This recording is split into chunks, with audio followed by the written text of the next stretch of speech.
Hola, ¿qué tal? Bienvenidos a una sesión más de este curso.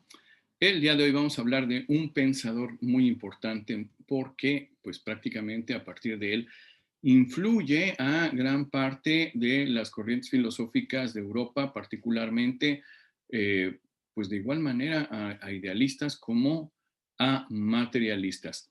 Vamos a hablar hoy de un señor que a lo mejor no lo han escuchado nombrar mucho, pero que se llama George Wilhelm Friedrich Hegel. Pues vamos a hablar el día de hoy acerca de Hegel, ¿correcto? Bueno, pues, ¿quién fue Hegel? Pues Hegel prácticamente es un personaje que antecede pues a Marx en la filosofía, ¿no? Si nosotros nos damos cuenta en esta ilustración que tenemos aquí, pues tenemos una de las obras, la obra más importante de Hegel, que se llama Fenomenología del Espíritu, una obra que se publica en el año 1807. Ya estamos prácticamente pues arribando a la cuestión de las consecuencias de la revolución industrial, por así decirlo, ¿no? Sobre todo en el tiempo en el que vive Hegel. Y bueno, habrá que decir que Hegel estudia en el seminario, es una persona muy culta en lo que respecta a las cuestiones religiosas.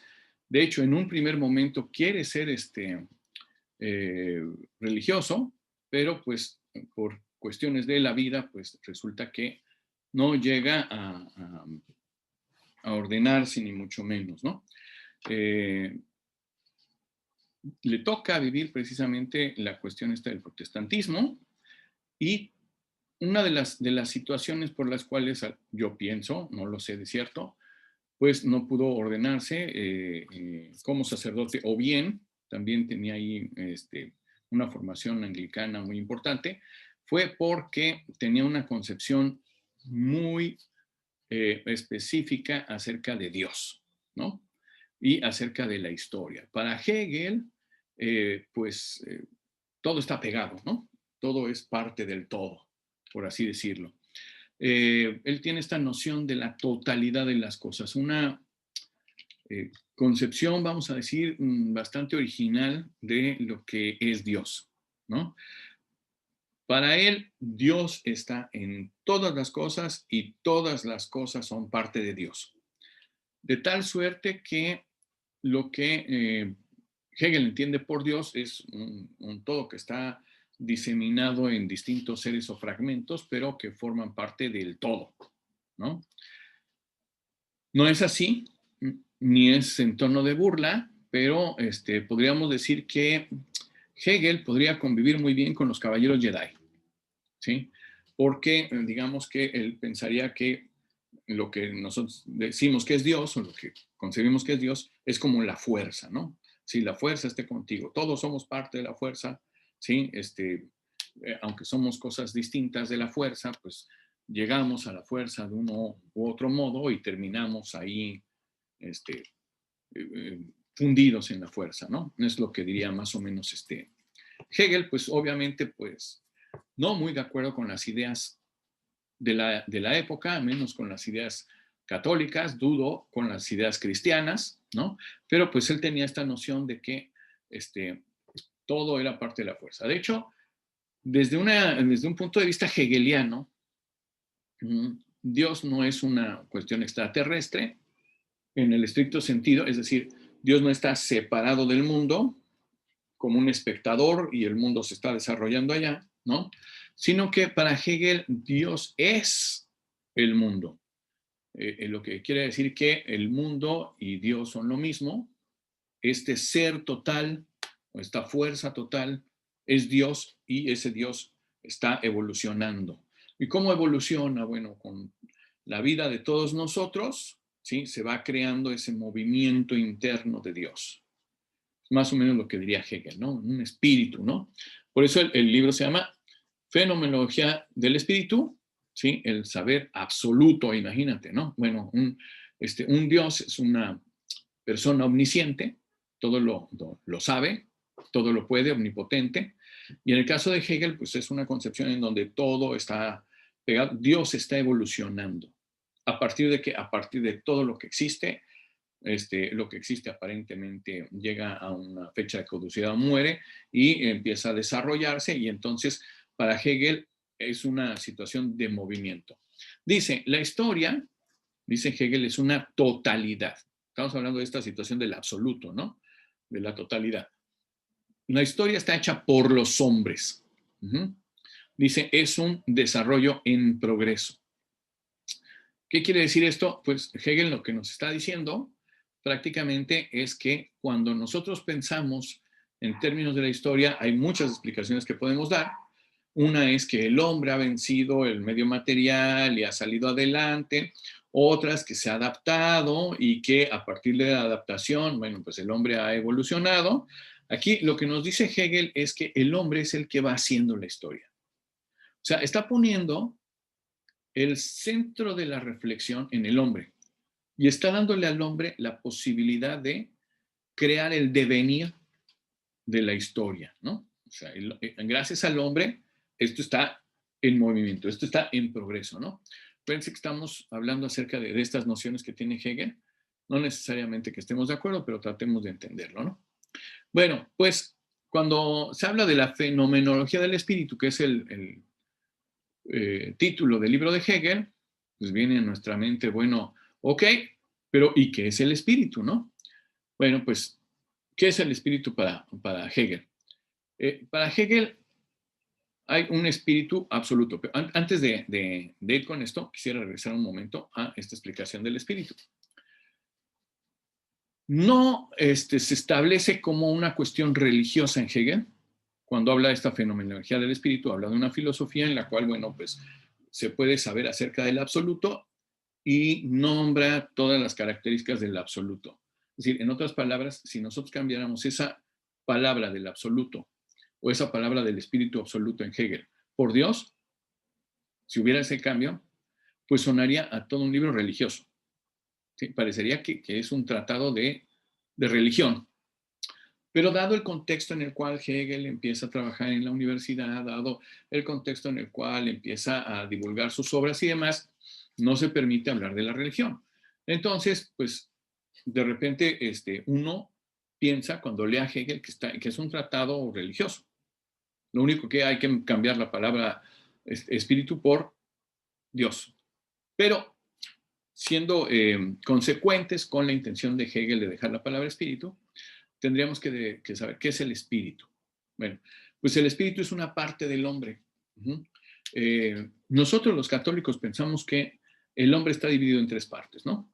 Una es el alma, que es un principio vital donde residen nuestras emociones y nuestros sentimientos.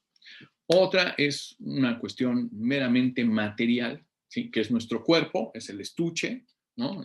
Con el cual nos movemos en el mundo material. ¿Sí? Y la última parte es el espíritu. ¿Y qué es el espíritu? Bueno, pues el espíritu es nuestra capacidad de raciocinio y la voluntad que tenemos para hacer las cosas. Eso es el espíritu, ¿no? Entonces, lamentablemente, de repente usamos las palabras con cierta vaguedad, cierto uso indiscriminado y pensamos que el alma es el espíritu y no, el alma no es el espíritu, o que el cuerpo es el espíritu, o que el espíritu está etcétera, etcétera, ¿no? Bueno, pues el espíritu es ese principio racional, ¿sí? Y además ese principio que tenemos de voluntad, de iniciativa del hombre, ¿no? ¿Okay? Cuando hablamos de espíritu en filosofía, a eso nos referimos. Ok, y entonces, pues Hegel habla en su obra Fenomenología del Espíritu, habla acerca del espíritu. ¿Pero qué espíritu? El espíritu del hombre. Pues no, él dice el espíritu absoluto. El espíritu absoluto. Bueno, nos dice en su obra que es una obra monumental, ¿no? Y aparte hay una historia del hombre que él hace a partir de sus nociones. Pero ¿qué es lo que dice acá? La historia es un desarrollo permanente, dialéctico, que se da por medio de afirmaciones y negaciones que se van superando continuamente. Lo que dice Hegel es que todo se va moviendo, ¿sí? Todo está en un constante devenir. Y entonces, en ese orden de ideas, ¿cómo cambian las cosas? ¿Cómo es posible que haya un cambio y una evolución? ¿Cómo es que esto esté en movimiento? Pues dice Hegel, hay una lógica interna, ¿sí? En las cosas, hay una lógica interna en el mundo, que a partir de choques entre contrarios van saliendo nuevas cosas y se van superando las anteriores. Esta es una noción bastante arraigada, ¿no? En el caso de Hegel y en el caso del pensamiento positivo, que tendrá una lectura hegeliana específica, ¿no? Después, a ver si podemos hablar un poco más de ello en otra sesión. Lo importante a destacar es que desde el punto de vista de Hegel, ¿sí? El momento que estamos viviendo, este momento, en la época de Hegel, su momento, era el momento del mayor avance de la humanidad. ¿Sí? Cada etapa histórica supera a la anterior, es lo que está diciendo Hegel. ¿Sí? De tal suerte que nosotros vemos hacia atrás la historia y decimos, bueno, los que están allá atrás es como si fuera una carrera, los que están atrás están atrasados, ¿no? Solamente los que vamos adelante en esto, ajá, tenemos unas mayores oportunidades de comprender el universo y de aplicar ese conocimiento. Los que están allá se fueron quedando, ¿sí? Hay una superación simplemente por el hecho de que el devenir de la historia está superando nuevos obstáculos. Es lo que dice Hegel, ¿no? ¿Cuántas veces no hemos escuchado esa versión hegeliana de la historia? Con cualquier persona donde nos dice, nuestra época es una época de avances. Si lo pensamos un poquito más, ¿sí? Seguramente cuando eran jóvenes nuestros abuelos pensaron, nuestra época es la de los mayores avances de la humanidad. Y seguramente sus tatarabuelos habrán pensado en nuestra época es la de mayor avance en la humanidad. Y seguramente sus tatarabuelos, etcétera, etcétera, ¿no? Es decir, lo que está diciendo Hegel es que la historia va superando etapas anteriores y esa superación va llegando a un punto de progreso. ¿Sí? Es como si uno fuera en una carrera o en una nave, ¿sí? En un barco, y de repente ve hacia allá el horizonte y dice, bueno, pues yo creo que hacia allá va la humanidad. Y entonces, en ese trayecto lineal, donde está el tiempo en el caso de Hegel es lineal, pues un día llegaremos allá, ¿sí? Alcanzar la felicidad plena, la concreción plena de todas nuestras necesidades y en ese horizonte en el cual hemos alineado nuestra comprensión, todo lo demás aparecerá como una serie de carencias, como caótico, como desordenado, como atrasado, ¿no? Y mientras que esto que es hoy, que es lo nuevo, es lo bueno. Esto que es hoy, pues es lo más avanzado, que deja atrás a esas cosas y que se va perfeccionando, ¿no? La historia va perfeccionándose a través de la evolución, es lo que dice Hegel, ¿no? Es lo que piensa Hegel. Aquí hay que meter otro término, estábamos hablando acerca de espíritu. Bueno, hay otro término aquí que choca, ¿no? Es el término de cultura, que choca contra el término de civilización. ¿Sí? Lo vamos a ver ahorita con Hegel. Bueno, ¿qué es eso de cultura y qué es eso de civilización? El hombre tiene ciertos retos con la naturaleza y va superando esos retos. Cuando el hombre crea herramientas y esas herramientas suplen de alguna manera su capacidad, o aquí iba a meter otro término maclugiano, si me permiten, ¿no? Extiende su capacidad, ¿sí? Entonces, esos útiles, esas herramientas, lo que hacen es extender las capacidades del hombre. El hombre, por ejemplo, empieza a ser sedentario y se da cuenta que puede sembrar. Y empieza a sembrar con las manos. Pero obviamente se cansa. ¿Sí? Obviamente cuando va abriendo el surco con las manos, pues las manos hay un desgaste en las manos. ¿Qué es lo que hace el hombre? Pues piensa cómo resolver el problema de otra manera. Y entonces crea una herramienta que es la pala y con la pala empieza a hacer los hoyos para poner ahí las semillas. La pala extiende la capacidad del hombre para transformar el mundo. Pero eso nace ¿de qué? De una oposición entre la naturaleza y el deseo del hombre. A partir de esa oposición hay un choque de contrarios y sale algo nuevo. Y ese algo nuevo es la invención. Entonces el hombre crea una herramienta que quita la tierra, pone la semilla, con la misma pala vuelve a ponerlo, ya no se cansa tanto porque está utilizando sus manos, y se da entonces el salto de aquello que le llaman el Homo faber, es decir, el hombre que empieza a hacer sus propios instrumentos para interactuar y vencer, dominar a la naturaleza. ¿Ok? Estamos en este siglo del 18 al 19, en donde pues ya se tienen esas ideas de que el hombre es el centro del universo y que domina la naturaleza y que está para sacar provecho de ella, etcétera, etcétera, ¿no? Muy bien, entonces el hombre saca provecho de la naturaleza a través de las herramientas. Crea diversas herramientas que le sirven como alternativa a sus propias fuerzas o a sus propias condiciones para mejorar sus condiciones.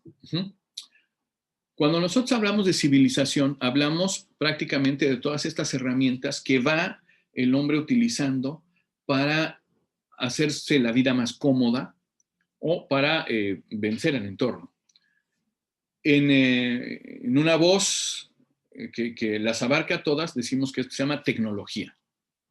La civilización tiene que ver con este confort y con el uso de tecnología, con el uso de herramientas que sirvan para hacer la vida del hombre más cómoda. ¿Okay?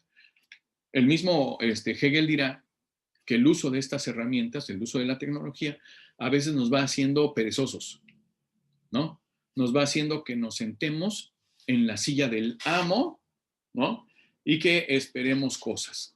Bueno, obviamente, pues, ¿qué es lo que pasa con la tecnología, por ejemplo? Podríamos decir, el hombre ya no camina tanto y, paradójicamente, elabora una caminadora que le sirva para caminar en su casa porque ya no camina, para ir a hacerse de lo que necesita para poder vencer el hambre, la sed, etcétera, etcétera, ¿no? Pero bueno, esa es otra cosa. Esa es la civilización. Cómo el hombre resuelve el problema a través de la tecnología, a través de las herramientas que ocupa para incidir en el medio ambiente y que le sea de utilidad. La segunda cosa es la cultura. ¿Sí? Cultura y civilización, decimos, no son lo mismo. ¿Qué es la cultura? La cultura tiene que ver con las energías espirituales del hombre, con las facultades superiores del hombre. ¿Qué es eso? Con la razón, con el intelecto, con la posibilidad de superar cognitivamente hablando los problemas que están a su alrededor a través de la inteligencia, aplicar una determinada solución, ¿sí? Pero además de ello, esto se hace a partir de operaciones simbólicas, ¿sí? De tal suerte que estas operaciones simbólicas van quedando de alguna manera en este ejercicio espiritual que hace cuando se plantea problemas. Decíamos, el espíritu es la capacidad de razonamiento y de voluntad, y entonces a partir de esos problemas, pues va socializando, ¿sí? Estas cuestiones a otros hombres a través de un lenguaje, a través de signos, a través de símbolos, y eso es a lo que le llamamos cultura, ¿no? Entonces, la cultura tiene que ver con cómo el hombre se hace humano, ¿no? ¿Qué quiere decir? Que se hace humano, que va explotando esa situación del espíritu, ¿no?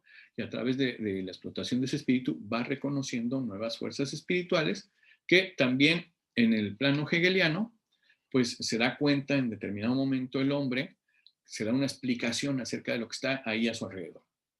Por ejemplo, no sé, la situación del pensamiento mágico, ¿ok? En el cual, bueno, pues el hombre tiene muchos dioses, se da cuenta que las fuerzas de la naturaleza para él son incomprensibles y empieza a generarse una serie de explicaciones mágicas, ¿sí? A través de la cultura. ¿Qué es lo que sucede? Que hay alguien que empieza a pensar distinto, entra en contradicción, entra en oposición con ese pensamiento anterior, ¿sí? Y se opone a este tipo de explicaciones. Entonces, ¿qué es lo que sucede? llega a establecer un punto de oposición tal que por fuerza surge algo nuevo. ¿Sí? Estamos hablando en términos de la civilización de oposición de contrarios que generan algo nuevo. Estamos hablando en términos de cultura que la oposición de ideas contrarias generan una nueva solución o un nuevo estado cultural. Por ejemplo, pensemos en las mismas escuelas pictóricas. ¿Okay? Hay un determinado manifiesto artístico en el cual dicen concibamos a la naturaleza así, concibamos la pintura de esta manera, y hay siempre por ahí después un rebelde en que dice, bueno, ¿y por qué no lo hacemos ahora de este modo? Empiezan a chocar ambas formas de concebir el mundo, porque son ideas, están en el plano cultural, plano cognitivo, en las facultades superiores del intelecto, chocan estas dos formas y a través de su choque se va desplazando esa idea por otra nueva que desde el punto de vista de Hegel es superior a la anterior. Va desechando esas cosas atávicas, ¿sí? Y se va perfeccionando el pensamiento. Muy bien. Este movimiento interno que estamos viendo en la civilización y en la cultura, ¿sí? Este juego de opuestos también está en la naturaleza, diría Hegel, ¿no? Claro que no se ocupa tanto de la naturaleza, se ocupa de la cuestión humana. Pero este juego interno de oposiciones es lo que él le llama dialéctica. La dialéctica es el motor interno de la historia. Estamos diciendo, la historia es un desarrollo permanente. ¿Qué quiere decir que es un desarrollo permanente que no ha llegado aquí? No es como el animal, ¿qué es lo que hace? Llega a un estado de desarrollo, de evolución, y ahí se queda el animal. ¿Sí? El animal no evoluciona, digamos, espiritual o civilizadamente, resolviendo problemas de su entorno o aplicando, no, eso no. Dice Hegel, eso es propiedad del hombre. ¿Ok? Y entonces, en ese sentido, como chocan los contrarios a través de la dialéctica y se van formando cosas nuevas que van superando a los anteriores, podemos decir que, pues, si esto sucede, quiere decir que hay una especie de línea, ¿sí? Trazada que va siempre superando, y es como si fuera una gráfica que va hacia arriba, hacia arriba, hacia arriba, porque va superando siempre, superando a todo lo anterior. Tiene un desarrollo lineal. La historia tiene un desarrollo lineal. Va hacia un determinado modo, ¿sí? En este orden de ideas he entendido, por ejemplo, los países desarrollados, ¿no? ¿Por qué decimos que están desarrollados? Porque tienen ciertas capacidades, tienen resueltos ciertos problemas y van en ascenso, ¿sí? Ese ascenso en el cual hay un mayor desarrollo cultural acompañado de un mayor desarrollo civilizatorio, es decir, mayor desarrollo de la razón con un mayor desarrollo de la tecnología, ¿sí? Que va así en una línea, es lo que nosotros llamamos progreso. Es lo que nosotros llamamos progreso. Para Hegel el progreso es inevitable. El hombre siempre está teniendo ideas que se superan, y entonces pues van así. ¿Sí? Igual en el caso de la tecnología. Bueno, pues la historia, dice Hegel, es la idea del progreso como superación de todo lo anterior que ha existido. O sea, lo anterior ya no sirve, ahora está lo nuevo, y lo nuevo ha superado en mucho a lo anterior. ¿Sí? La filosofía ahora explica mejor las cosas porque es nueva, porque es actual y porque ha superado a todo lo anterior, ¿no? Nosotros nos imaginamos que desde este punto de vista hegeliano, lo que queda atrás es atávico, es innecesario, ¿no? Leer a Platón, bueno, leer a Platón, pero ya Hegel lo superó. ¿Para qué leerías a Platón? ¿Sí? Algunos procedimientos que se hacían en medicina, ¿no? Que en su momento eran considerados buenos, pues ya para qué los haces, o sea, hay esto que es más novedoso, que es actual y que ha superado a todo lo anterior. Por lo tanto, nosotros vamos en un camino de ascenso, la humanidad va en un camino de ascenso, resolviendo sus problemas a partir de qué? Del uso de la razón, porque acuérdense que Hegel nace en un momento en el cual pues se está hablando acerca de la ilustración. Desde ese punto de vista, aquellos que leen a Hegel desde la izquierda o desde el punto de vista rusoniano, encuentran en Hegel una explicación de decir, oh, esto quiere decir que si nosotros orientamos nuestras sociedades al desarrollo de la razón, tendremos un ascenso, tanto en términos civilizatorios como en términos culturales, ¿sí? Un progreso, ¿sí? Garantizado. ¿Por qué? Porque estamos utilizando esas explicaciones. Pero también lo que está diciendo Hegel, ¿sí? De alguna manera es, atrás de él está una sociedad regida por la religión, atrás de él está una sociedad regida por la iglesia, por el clero, y ahorita el papel que tenía la religión para ver todas las cosas está siendo sustituido por el uso de la razón, ¿sí? De la ilustración, de la luz de la razón, ¿sí?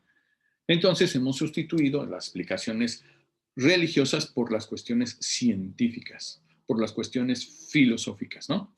Y entonces hemos sustituido también la moral que nos venía de la religión por una moral, digamos, laica, producto del raciocinio y la civilización que van acompañando y van superando los estadios anteriores de la humanidad, ¿no? Es lo que diría Hegel. Bien, pues hay una premisa de la cual parte Hegel que es muy importante entender, donde dice que todo cuanto existe, todo lo real, es racional.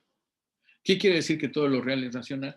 Pues en esto estaría muy, muy de la mano con algunos otros filósofos también fenomenólogos, ¿no?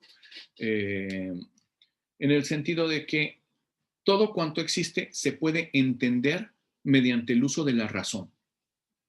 Es decir, el hombre tiene la capacidad de entender completamente al mundo a partir de la facultad de la razón que tiene, ¿sí? Entonces, todo lo real puede ser racional. Y también completa la frase. Y todo lo que es racional es real. ¿Qué quiere decir esto? Todo lo racional es real. O sea, aquí está hablando de una dialéctica a partir de estas dos frases, ¿no? Si todo lo real es racional, pues todo se puede comprender.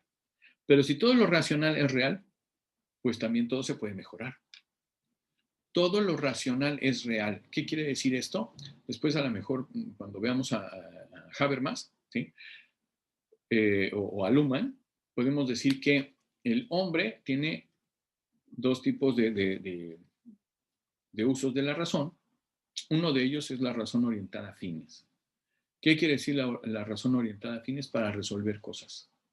Si todo lo racional es real, quiere decir que con que yo me lo proponga, tenga la iniciativa y trate de pensar cómo hacerlo, finalmente será real. Es lo que nos está diciendo Hegel. La razón proyecta escenarios futuros como si fuera un horizonte y permite alinear nuestros objetivos, energías y fuerzas para alcanzar ese objetivo, que finalmente ese objetivo es el progreso. Finalmente es mejorar las condiciones actuales y superarlas, ¿no? Por eso es que todo lo racional también es real. Puedo comprenderlo todo, pero también puedo establecer escenarios racionales futuros hacia dónde alinear mi pensamiento, mis acciones, ¿no? E ir hacia allá. Por lo tanto, toda la historia tiene una línea de la cual no se sale, que es la superación continua y está dado su evolución interna a partir de este juego dialéctico, es lo que dice Hegel, ¿no? ¿Cómo se entiende? Bueno, pues acá lo tenemos, ¿no? Todo lo real es racional y todo lo racional es real. Vemos cómo se trata de un ciclo en el cual todo cuanto existe es la expresión de la razón. Podríamos decirlo en otros términos, que, bueno, ya rayan en el idealismo o existencialismo, ¿no? Pero dice, todo cuanto existe es la expresión de una razón. Todo tiene una razón de ser, dice Hegel, ¿no? En ese orden de ideas, yo les decía, podríamos comprender esto como que si todo cuanto existe es la expresión de una razón, podríamos decir que No hay nada al azar. Todo está aquí por alguna situación. Pero también, como todos somos parte de la fuerza, digo didácticamente expresando esta situación del ser absoluto de Hegel, como todos somos parte de, pues, ¿qué quiere decir? Que todos estamos contribuyendo de alguna manera, ¿sí? a que esta entidad totalitaria, ¿no? Totalitaria en el sentido de que es todo, es un todo que se va moviendo, comprenda cuál es su siguiente movimiento, ¿no? Digamos que el Dios de Hegel, que es este poder de la razón, esta totalidad, se va también perfeccionando en esta dinámica, ¿no? Bueno, dice, la historia es real. ¿Qué quiere decir que es real? Que el movimiento interno que logra estas contradicciones y que va haciendo el progreso, pues es real y ha devenido, dice Hegel, es una manifestación de la dialéctica interna que guardan estos fenómenos. Bueno, entonces, ¿qué quiere decir esto? Que los hombres hacen historia, es decir, en otras palabras, a partir de estos opuestos el hombre va cambiando las cosas y el hombre va modificando, transformando el mundo alrededor. ¿Cómo es que transforma el mundo alrededor? A partir de estas contradicciones que tiene. El hombre piensa cómo resolver la situación y a partir de que se propone resolver la situación, resuelve la situación, ¿no? Dice, el hombre hace la historia a partir de su razón. El hombre ve el problema, piensa la solución, resuelve el problema, ¿no? Y como resuelve el problema, hay una perfecta adecuación entre la razón del hombre y la realidad. Ejemplo, pues las vacunas. Surge una nueva enfermedad. ¿Por qué surge una nueva enfermedad? Bueno, pues porque hay una oposición con las enfermedades anteriores, hay un desarrollo en el cual, ¡pum!, no es que surja la enfermedad, sino que seguramente fue la combinación de algunos opuestos que hizo que emergiera de esta contradicción inicial, emergiera una nueva enfermedad. Ok, muy bien. Pues el hombre ve esa nueva enfermedad a través de su razón y a través de su voluntad, pone todo para entender la enfermedad. Una vez que entiende la enfermedad, ¿por qué la entiende? Porque todo lo real es racional. Todo lo que existe se puede explicar mediante la razón. Entonces ve la enfermedad, la entiende mediante su razón, ¿sí?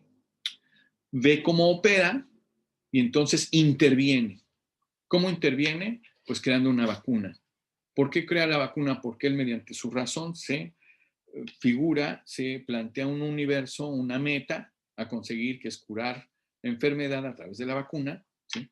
Y una vez que se lo propone con su espíritu, es decir, con su voluntad y con su fuerza de entender las cosas, disecciona el problema, encuentra la solución, ¿sí?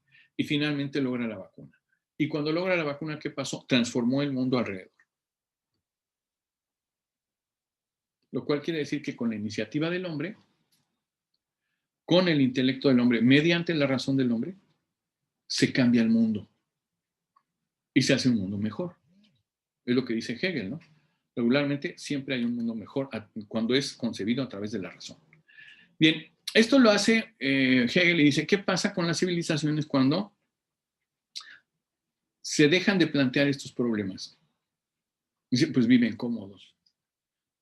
Y cuando viven cómodos, pues deja de haber esta contradicción y no hay tanto movimiento. Por ejemplo, decíamos aquí, ¿cómo inicia la historia? ¿Cómo es que empieza este devenir? Dice Hegel, ¿no? Y para eso él, pues, lo que hace es utilizar una metáfora, ¿sí? Que es la metáfora de Amos-Claude, ¿sí? Si ustedes encontraran una lámpara maravillosa, ¿qué sería lo que pedirían? ¿Cuál sería su deseo? Tienes un deseo.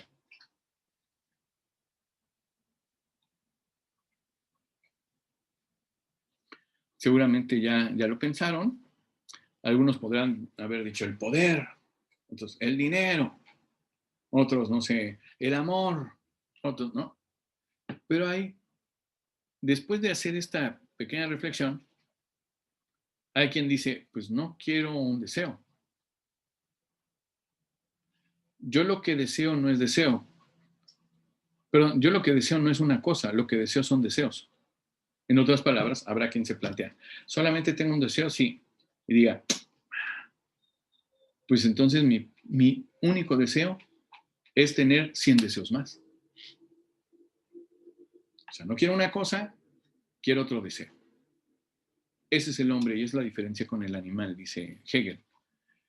El animal quiere comer, le das de comer, ya se acabó, ya, no hay problema alguno. Resolvió su necesidad. Y se acabó. Hasta ahí llegó la acción del animal. ¿Sí? El animal quiere hacer del baño, hace del baño, se acabó, no hay más. No necesita modificar su entorno, no necesita plantearse escenarios que vayan a resolver. No, no, el animal ya hizo pipí, ya, adiós, ¿no? El animal desea cosas. Tú le muestras el hueso al perro y mira, mira lo que tengo para ti. Es lo que deseas, el hueso. Hasta ahí acabó, no desea nada más. Pero el ser humano, el hombre, lo que desea son deseos. Incluso cuando dice, bueno, yo desearía el dinero, se da cuenta que no desea el dinero, desea el deseo del dinero. Es decir, siempre quiere más. ¿Correcto? Entonces, bueno, pues el hombre desea siempre. ¿Pero qué es lo que desea? Pues además de que desea deseos, regularmente son los deseos del otro. Yo veo que soy más o menos feliz, pero veo a aquel que tiene un coche y digo, deseo eso. No el coche, sino deseo todo lo que está pasando, deseo el deseo de él para que yo lo tuviera. Quisiera ser él manejando ese coche. Quisiera ser él teniendo ese dinero y pudiendo comer en un restaurante lujoso, poder hacer esas cosas. Yo lo que deseo es esos deseos que tienen ellos, ¿no? Obviamente, los deseos del hombre se oponen. Yo deseo lo que tú deseas lo que yo deseo, y entonces hay una oposición de base. Es lo que dice Hegel, ¿no? Ya veíamos esto del egoísmo en Hobbes o el altruismo en Rousseau. En el caso de Hegel dice, hay deseos encontrados. Hay deseos encontrados. Y entonces, a través de esos deseos, lo que realmente está en la base del deseo no es tanto tener dinero ilimitado, no es tanto tener poder ilimitado, sino que a partir de que yo deseo los deseos de los demás, me doy cuenta que mi principal deseo es ser reconocido por los otros. Que los otros me reconozcan por mi poder, que los otros me reconozcan por mi dinero, que los otros me reconozcan por mi reputación, que los otros me reconozcan de algún modo para que ellos deseen ser yo. Porque soy tan especial que ellos van a querer ser como yo, ¿no? Entonces, Hegel dice que la misma conciencia es deseo. En nosotros están dados esos deseos y por eso es que nos movemos, ¿no? Y esto tiene que ver mucho, por ejemplo, ahorita con el emprendedurismo, ¿no? ¿Qué quieres ser? ¿Quieres ser tu empleado o quieres ser tu propio jefe? No, yo quiero ser mi jefe. Ah, bueno, pues entonces, ¿no? ¿Qué quieres? ¿Quieres ir a un trabajo o quieres ser el dueño de tu empresa? Ah, no, pues, entonces, la conciencia de eso, el deseo que yo tengo de hacer eso, alinea mis acciones, digo, ¿qué es lo que tengo que hacer para llegar allá? Y entonces, eso se vuelve una posibilidad de que yo mi intelecto, ¿sí? Mi razón, mis propósitos los alinee, mis acciones, para llegar a cumplir eso. Se convierte en un programa de vida que me va a ayudar para ir desenvolviéndome a fin de que yo trate de llegar a mi meta, ¿no? En ese orden de ideas, bueno, pues está esta paradoja, no, perdón, esta parábola del amo esclavo en esta idea de Hegel, ¿no? En un primer momento, pues como chocan los deseos de uno y otro, dice, aquel que tiene miedo a morir, ¿sí? Termina sometiéndose al otro. Es decir, chocan estos deseos, ¿sí? Yo quiero esto, ah, pues yo también. Chocan estos deseos y entonces puede que se desintegre. Entonces, no, para no desintegrarnos, pues uno cede. Y entonces se somete al otro. Entonces brinda una oposición desigual. Uno empieza a ser el amo y otro empieza a ser el esclavo. Y dice Hegel que esto se da hasta en las relaciones de pareja, donde hay un choque de trenes Y a veces para no negociar, pues uno se queda más abajo del otro y le dice no, pues si tú tomas las decisiones, no, mira, no me voy a pelear, ya no quiero pelearme, tú decídelo, tú hazlo, etcétera, etcétera, ¿no? Y entonces a partir de ahí se va armando esta lógica de amo-esclavo, ¿no? Dice, hay una figura dominante a la cual le llama amo y una figura sometida a la cual le llama esclavo. No que sea esclavo por siempre, ¿no? Sino es una figura retórica que utiliza Hegel, ¿no? Pero que después en el análisis histórico pues sí se convirtió en una realidad, ¿no? Porque sí ha habido esclavos, ¿no? Históricamente hablando.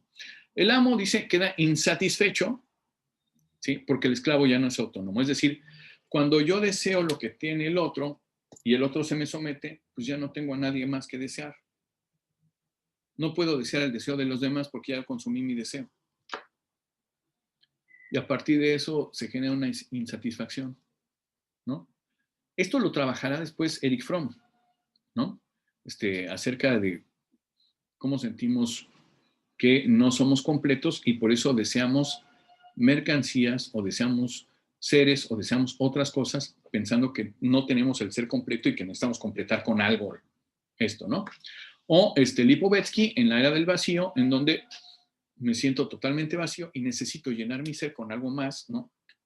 Pueden ser mercancías, puede ser reconocimiento, puede ser sobre todo bienes de consumo, ¿no? Pero bueno, dejemos esto para más adelante. El amo, como ya no tiene a quién enfrentarse, queda insatisfecho, porque el esclavo ya no es un rival. Es como cuando uno consigue un campeonato, ¿no? Quiero el campeonato, quiero el campeonato. Y ya cuando consigue el campeonato, pues ya lo logré, ya no necesito nada más. Pues ahora, ¿con quién me enfrento? Pues con nadie, pues ¿y ahora qué hago, no?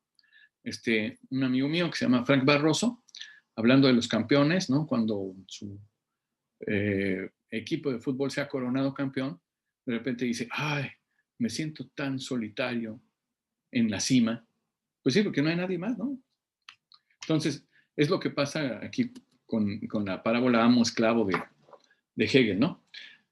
El esclavo, pues obviamente trabaja para el amo y finalmente el amo queda pasmado en la pasividad, el ocio y el goce. Entonces es lo que pasa, ¿no? Por ejemplo, con los romanos, ¿no? Poniéndolo así, imagínense una situación doméstica en donde ustedes tienen el esclavo y el esclavo hace todo para ustedes y, a ver, ¿sabes qué? Barre la casa, sí, limpia la casa, sí, ponme la televisión, hazme un cóctel, etcétera. Y el otro está ejercitándose todo el tiempo. Y entonces el amo empieza a ponerse gordo, gordo y no se mueve, ¿no? Hasta que llega un momento tal en el que el amo que había vencido al esclavo, pues lo único que ha hecho con su victoria es hacerse más débil. Y a mí me recuerda mucho a la película esta de Christopher Nolan, del Caballero de la Noche, cuando se enfrenta a Bane por primera vez y Bane le pone una soga, lo avienta por ahí, le hace un piltrafo y precisamente le dice, tu victoria te ha derrotado. ¿Por qué? Porque al saberte en la cima, no tenías mayores contrincantes, no te seguiste entrenando porque ya estabas arriba y no te diste cuenta que quien estábamos abajo, pues íbamos subiendo de nivel hasta un momento tal que te hemos quitado de la cima, ¿no? Ya no eres más el campeón, ahora el campeón soy yo. Esta lógica que establece Hegel, la establece incluso para sociedades, ¿no? Cuando los romanos tienen ahí un montón de esclavos y viven como emperadores, con una serie de, etcétera, etcétera, es cuando se dan cuenta que han estado entrenando a los esclavos para que tengan resistencia, para que sean cada vez más fuertes. Y los esclavos se les voltean. Y entonces se va desmembrando el imperio romano y llega a su fin. Es una oposición de fuerzas, ¿no? Entonces, el esclavo con su trabajo crea la cultura. ¿Por qué? Porque empieza a imaginarse otros mundos, otras posibilidades y cómo resolverlas, ¿no? Y al hacer eso, pues, se va fortaleciendo. El esclavo lo que hace es termina transformando todo el mundo material y el amo recibe esa transformación. ¿Sí? Y después, el amo, como ya no trabaja y como ya no transforma, se vuelve como un animal que nada más desea cosas, ya no desea deseos. ya solamente desea cosas. Así que su espíritu se debilita, se debilita. Es una cosa que solo, dice Hegel, es una cosa que como ya no hace nada, solo come y mea. Ya no piensa, no hace más. Entonces, pues, termina ahí su desarrollo, ¿no? Obviamente será desplazado después por el esclavo. Acá tenemos entonces este cuadro que resume esta dialéctica hegeliana, ¿sí? En la parábola del amo-esclavo, pues hay dos seres que son iguales, que se enfrentan. A eso en términos de lógica se llama afirmación y Hegel le llama tesis. Después, pues una conciencia niega a la otra, es decir, se enfrentan y una deja subordinada a otra. Eso se llama negación del otro. En lógica le llamamos negación. En la dialéctica, dice Hegel, es una antítesis. Y una vez que se enfrenta a esto, sale como producto de esto el esclavo, después niega la negación, niega al amo y supera esto, ¿sí? A través de la síntesis. O sea, hay una afirmación, una negación y una negación de la negación. Esto es importante saberlo porque estos tres pasos son los que de alguna manera determinan lo que Klein denominará el cuadrado semiótico, ¿no? Donde hay un contrario, una contradicción y una negación de la negación, ¿sí? Perdón, un opuesto, un contrario y un contradictorio, ¿sí? Particularmente afirmación, negación, negación de la negación, ¿correcto? Y se utiliza mucho en semiótica. Bueno, pues esta es la dialéctica hegeliana, ¿sí? Habrá que decir que desde el punto de vista hegeliano, el motor de la historia ha sido el deseo humano de cambiar para bien y digamos que el hombre, a través de su espíritu, supera sus condiciones materiales siempre. Las condiciones materiales le presentan una oposición y el hombre, a partir de su iniciativa, a partir de su deseo, a partir de alinear sus objetivos, va transformando todo para llegar a esa final del túnel, a ese final de la carretera, ¿no? Que es la meta deseada, que es el progreso. Un lugar donde mediante la razón se han resuelto todos los problemas, un lugar donde mediante la razón gozamos de una cultura plena y de una civilización que nos ha resuelto todos los problemas. Yo diría es como el mundo de los supersónicos, ¿no? O sea, todas las comunidades están dadas a través del implemento de la razón, tenemos más tiempo de ocio, al tener más tiempo de ocio tenemos más cultura, ¿no? Y entonces, pues prácticamente están resueltas todas las preocupaciones del hombre, ¿no? Dice Hegel, entonces, la conciencia, es decir, mi capacidad de raciocinio, de interpretación de la realidad, determina las condiciones materiales del hombre.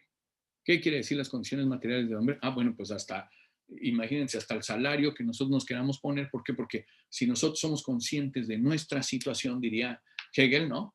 Si nosotros tenemos conciencia de esto, pues esto va a hacer que interpretemos la realidad, que la hagamos racional, que nos planteemos un lugar para llegar y alineamos todo para que nuestras metas vayan dirigidas hacia allá y entonces transformemos todo y lleguemos ahí, ¿no? La conciencia determina en última instancia las condiciones materiales del hombre. Es lo que dice Hegel, ¿no? A esto ahora le llamamos iniciativa, ¿no? Tener iniciativa, poder resolver las cosas, tener pensamiento disruptivo, le dicen, ¿no? Que desde mi punto de vista, filosóficamente hablando, se trata de ideas hegelianas, ¿no? El motor de la historia es la razón que ocupa el hombre, ¿sí? Para resolver los problemas a través de una oposición de contrarios, que es lo que va dando el progreso de manera tal que las etapas anteriores se van superando unas a otras hasta llegar a un estadio como el de ahora, que es más avanzado que obviamente todos los anteriores que habíamos visto, ¿no? Desde el punto de vista hegeliano. Ya después Marx, pues lo que hará es invertir el razonamiento hegeliano. Pero eso lo veremos en otra sesión.